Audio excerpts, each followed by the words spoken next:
Brothers and sisters, Satan is trying to come into your feast, into your gathering, into your worship at this time.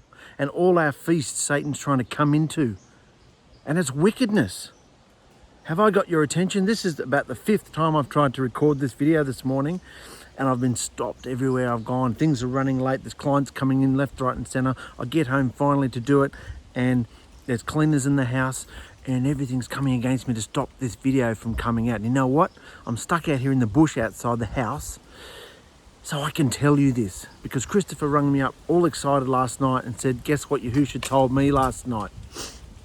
Have you seen the new article, Mark? No, I hadn't seen it. We'd been busy doing kids and everything. So I read it out, and it just explosion within me. It was amazing. And this is what I want to read to you today, because it's been a culmination of everything Yahusha's been saying to us during this feast time of, these harvest feasts of booze, It's been phenomenal, brothers and sisters. So please pay attention. This is for your freedom, to go on to the greener pastures. Do you want to follow with Yahusha? Do you want to go with him? Or do you want to be stuck doing all the religious shadows? This article is called The Wickedness of Satan. Christopher wrote it yesterday. And the reason he was so excited is because he was hearing it in his head from Yahusha. Like we all can. Whether you write things down or not, you can still hear Yahusha like this. And this is why it was exciting to me, because it's been a culmination of things that he's been saying in his bride in the last month or so. The wickedness of Satan. Looking at the Hebrew gives us a different understanding of what wickedness really is. So he's looked up the word wickedness in the Hebrew, and you just get an amazing understanding. Can you see what I'm seeing here? You see what I'm seeing here? Wickedness. Oh, there's always somebody, while I'm trying to read, there's always somebody trying to come through all the time. Wickedness. I'm going to concentrate now and give this to you. Wickedness in the Hebrew, 205, aven, from an unused root, perhaps meaning probably to pant. Wickedness is to pant, hence to exert oneself, usually in vain, to come to naught. Strictly nothingness, also trouble, vanity, wickedness. Specifically an idol, affliction, evil, false, idol, iniquity, mischief, mourners. Did you know all these words are what wickedness means? Affliction, evil, false, idol, iniquity, mischief, mourners, naught. Naught, nothing, naught. That's what wickedness brings you to, nothing, naught. Sorrow, unjust, unrighteous, vain, vanity, wickedness. Without profit, worthlessness. By extension, destruction, wickedness. Often in connection with those numbers: Belial, evil, naughty, ungodly, wicked, wickedness, king of Gomorrah, Birsha, in the sense of eagerly coveting and rushing upon, by implication of falling, desire, also ruin. Remember, we're looking at what the fullness of what wickedness is. Coveting, rushing upon, desire, ruin, calamity, iniquity, mischief, mischievous thing, naughtiness, naughty, noisome, perverse thing, substance, very wickedness, moral filth, wickedness, hypocrisy, the darkness, that's a good one, isn't it? Wickedness is like a darkness. It's within us that we behave, a darkness. Misery, destruction, death, ignorance, sorrow, wickedness, darkness, night, obscurity. That's what the word wickedness means in Hebrew. And we're going to go back to the Hebrew if you want to understand the fullness of a word. And that's what wickedness means. So we're looking at the word wickedness and how wickedness comes through us from the enemy into our worship. And at this time of year, we're looking specifically at the feast. Wickedness is an idol. Wickedness is an idol that will strictly bring everything to nothingness and grief. Wickedness is an idol that will strictly bring everything to nothingness and grief. Wickedness is perverse idolatry that breaks the spirit of man, making him redundant as far as truth is concerned. Redundant, useless, nothing, rendering him without liberty. Where's your freedom gone? Where's your liberty gone? Where are you in there? Trapped in there, bound up, chained up, a slave. You've got no freedom, no liberty, because Satan's in there, in the situation, in you, doing things all the time, stealing your joy, stealing your worship. The reason why Satan can enter, and be involved with our feasts is because of the way we worship at those times. The reason Satan can come into our feasts is because of the way we worship at those times. We bring him in to dominate and run our feasts by the traditions we have added to each feast. We bring him in to dominate. Instead of the meaning, fullness of the feast coming forth and the truth of it coming forth, we bring Satan into our feasts to dominate and run our feasts by the traditions we have added to each feast. We are staying in the shadows of traditions which blocks the light of understanding and true rejoicing at our feast. We're staying in the shadows of traditions which block the light. Who's the light? Block the light of understanding and true rejoicing at our feasts, because we place more significance on what I'm doing at this feast, what I have to do. We are called to do this at this time of year. At this feast, we have to do it. We are placing more significance on what we do at the feasts with our silly traditions than the actual meanings of the spiritual shadows Yahusha left us. Can you get that now? We place more significance on what we do at the feasts with our silly traditions than the actual meanings of the spiritual shadows Yahusha left us. So what is the wicked evil that we do at the feast to please Satan rather than Yahusha? Making our efforts nothingness in its idolatry. That's the question. What is it we're specifically doing at the feasts? What is this wickedness that we do at the feast to please Satan rather than Yahusha? Making our efforts nothingness in its idolatry. So what are the things? Well, here we go. Let's start at the beginning. Passover. The silly rituals of foot washing, the bread and the wine, the lamb with herbs, waving palm branches, etc., etc. These block the true meaning, which is to come together in sincerity and truth. This is all scriptural, guys. You can look all this up. It's true. And with Yahusha's Ruach inside you, in this 21st century context, understand that we're making a mockery of these feasts by bringing Satan in. You know, it's very childish, the behaviour going on at these feasts. And we're not children anymore. It's time to grow up and move forward, move on to greener pastures and enter into the true fulfillment. So Passover, the silly rituals of foot washing. They were foot washing because their feet were dirty. We don't need to foot wash today. What is this, Sunday school? What is this, craft hour in the corner? What's going on? It's childish. You don't have to foot wash. The bread and the wine. He held up the bread and the wine because that's what they were eating at the time. Remember the video I did about the KFC and the Red Bull? It's all symbolism. It doesn't matter what you eat. It's all symbolic. He's fulfilled all this. He breathed life into it, guys. And we're sitting there with our bread and our wine and we look absolutely ridiculous. Cooking lamb with herbs. Waving palm branches. These block the true meaning, which is to come together in sincerity and truth. It's a lot harder and more, a lot more required of us to be that transparent and honest in our behaviour and come together in sincerity and truth and love one another. But if I don't do those things, what do? Nothing. You don't need to do anything. You come together with no plan, and you just see what Yahusha's going to do. See where the conversation goes. See what's going to happen. You don't need to be in control of it. So that was Passover. Pentecost. Oh, there's blowing trumpets, there's wearing tzitzits, lighting candles, focusing on food, party, atmosphere, etc., etc. These are other traditions. These and other traditions are of men's wickedness, taking the meaning off the true celebration of the wedding vows. Men's traditions taking the meaning off the true celebration of the wedding vows and the celebration. I mean, Pentecost is when Pentecost is when the 10 come up with the 10 words on the mountain, the wedding vows on Mount Sinai. We know that.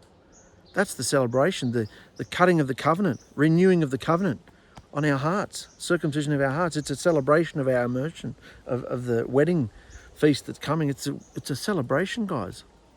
We're focused on all these external things, blowing shofars and wearing zeets and lighting candles and focusing on the food and the party and the atmosphere. We're worshipping the party instead of worshipping Yahusha. These and other traditions are of men's wickedness, taking the meaning off the true celebration of the wedding vows and celebration. Satan is there in his confusing religious way. And we're looking for more meaning in the idolatry of our worship, which leads to nothingness. It all leads to nothingness, guys. No, brothers and sisters, we miss the true worship. We miss the true worship because we listen to Satan's traditional rules and rituals and make them the centre of the feast rather than the works of Yahusha.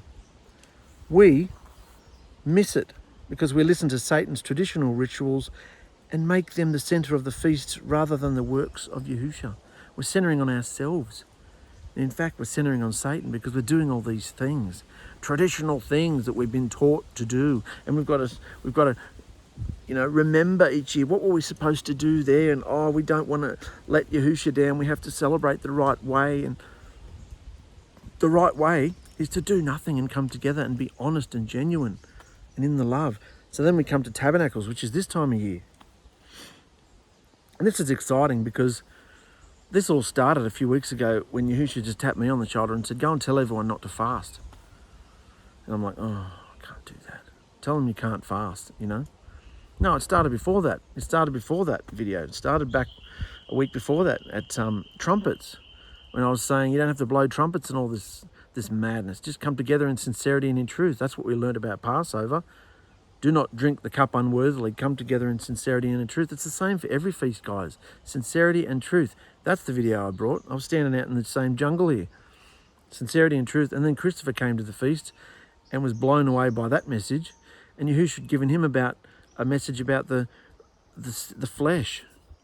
That thing that we're living in that controls us instead of us taking hold of it, overcoming and controlling it, controlling ourselves. That's a fruit of the Spirit, self-control, So then that message came forth, which then led to another video about the flesh, which was atonement. And so, which was last week, you don't have to fast. And then this came forward now, which is like I've been trying to say for a while now, trying to explain what I've been hearing and feeling. I don't always say it right. But so that's why this article is so exciting to me, because Christopher's heard it and just gone, wow, this is a culmination of everything Yahusha's been saying the last few weeks. And he's just put it smack bang into a little package here. And he's saying that it's actually wickedness. We're actually worshipping Satan, just like we thought we were worshipping, our Creator back when we were in the circuses and the churches. And then we suddenly realised we weren't worshipping him because it's the wrong name. Because it's the wrong kind of worship. It's the wrong kind of everything. We were worshipping Satan. J-S-U-S is Satan. G-O-D is Satan. All these beings are Satan, and we've been giving worship to him instead. And then we come out, whether we come out of the Jewish thing or we come out of the world or we come out of the Christian thing, and then we come into the Messianic swill and the valley of the Nazarene, and they've got all their rules as well, telling us we have to do this and we have to do this, that, and please. And what do we find out now? I believe this is from Yahusha. I think this is like totally invigorating and life-giving. How exciting is this? We don't have to do any of that jazz anymore. Where was I up to? Tabernacles. 1, trumpets, no blowing of shofars. Just get together with no rituals, love each other, realising this is a sign of Yahusha's coming. Have a feast and celebrate the soon-coming King. Centre on Yahusha and not man-made things which take our minds to nothingness. Man-made things take our minds to nothingness. If you just want to roll back over and go to sleep and go back into your whatever you were doing before, I have to do that because the scripture here says this, you're taking it out of context anyway. But, as long as you feel good, I've done the right thing here. If you want to go back to sleep, switch the video off. I don't mind, because we feel amazing and we'd love for you to come into this understanding and join us. It's not for us, There's no monthly charge. There's no subscription. We don't want any of your money. Love us, hate us, it's fine. But we just want more of this Yahusha on tap We just want more of this stuff, that amazing, liberating stuff he's giving us. So that was trumpets. Don't have to do any of that jazz. Then we had atonement. No more fasting, which centers on ourselves. Do you realise that? Fasting centers on yourself. Rather, restrict your behaviour from worldliness. Restrict your behaviour from worldliness. Clean out the hidden things under your tent. Did you read that article a few days ago? Those sneaky things that are hidden in the folds of our tent that we don't want anybody to know about. The folds of the tent. Little secret desires and things that we have and don't want anybody to know about. We're not willing to give them up. So no more fasting, which centers on ourselves. Rather, restrict your behaviour from worldliness. Clean out the things that are under your tent that Yahusha no longer wants us to behave. Center on what is pleasing to Yahusha. Center on what is pleasing to Yahusha rather than wicked rituals from Satan. Haven't you had enough of the same day in, day out, feast in, feast out, year in, year out rituals over and over and over again? Haven't you had enough of church? Haven't you had enough of it? The repetitiveness of it? Yahusha is not repetitive. He says come together for the feast if there's anyone around that's interested. You know, that's about it. He doesn't say what to do at the feasts. He told them many things back in the early days to get their attention. He doesn't have to use those things back then to get our attention. He uses the things in our day to get our attention. And then we came to booths, which is this week. We're in the week of booths right now, guys. Our time is wasted again by building childish, wicked monuments and structures. How many of you have gone out there and hammered your nails and built a little sukkah, you know, a booth? You are the booth. Why would you build another booth when you are the booth? Why would you go and slaughter the blood of a lamb when Yahusha has slaughtered his blood? Why would you circumcise your penis when your heart's been circumcised? Why? It's a bit, you know, why would you hammer together nails and we've got to dress it with green leaves and foliage and watch it die over the course of a week so we don't forget Yahusha? Well, if you have to do all that to remember Yahusha, then your life must be really busy or your mind must be woohoo, you know. It's madness, guys. It's like things you do.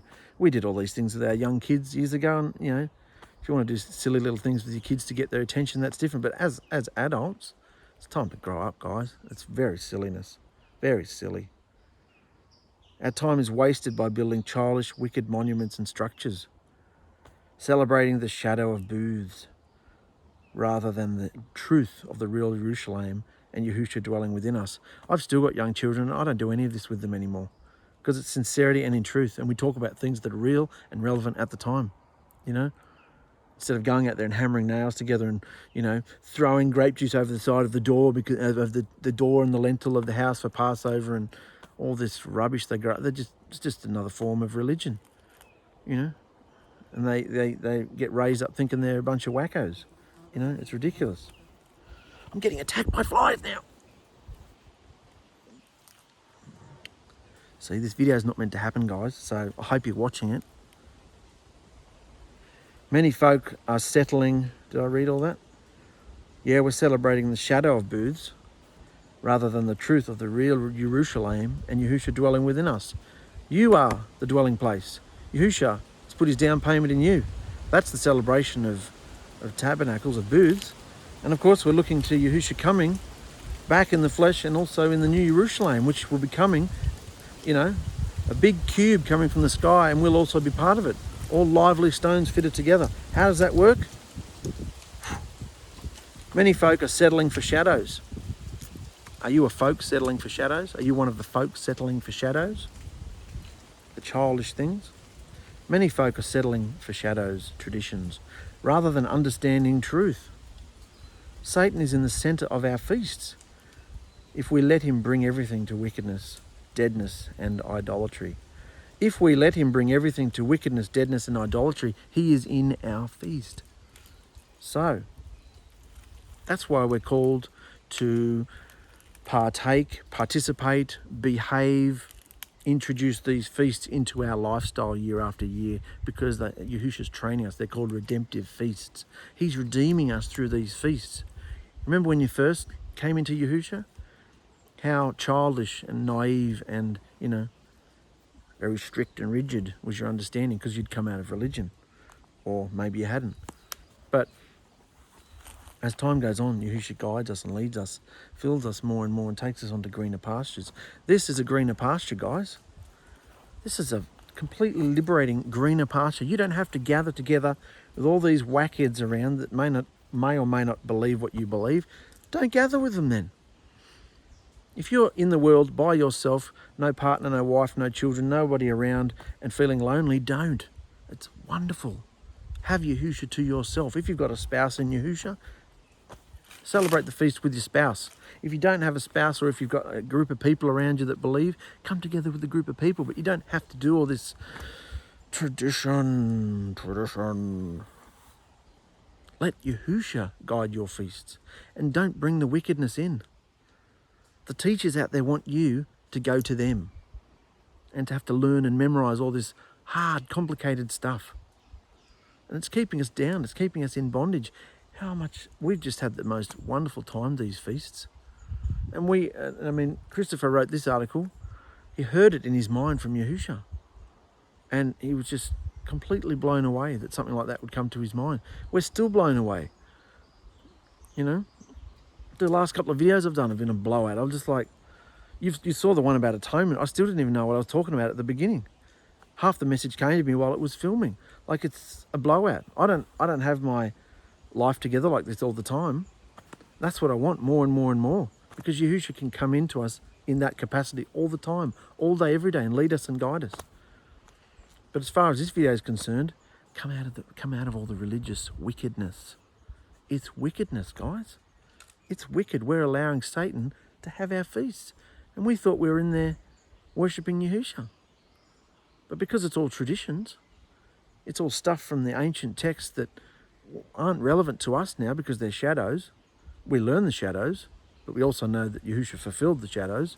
So isn't it better to worship Yahusha and see what he's going to tell us? He's fresh and real. His blood was shed for you today, yesterday. He has no beginning and end. Guys, these feasts are everlasting and eternal. What's he going to tell us next year? He didn't come back this year, did he?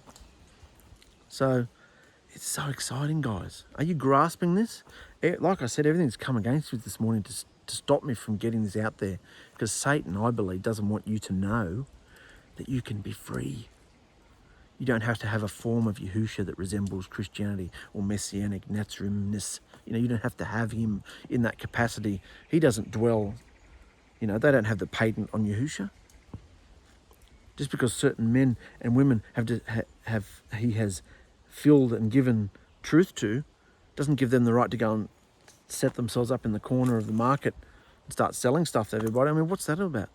Keep going, brothers and sisters, and get out of the wickedness. That's enough. I love you. Bye-bye.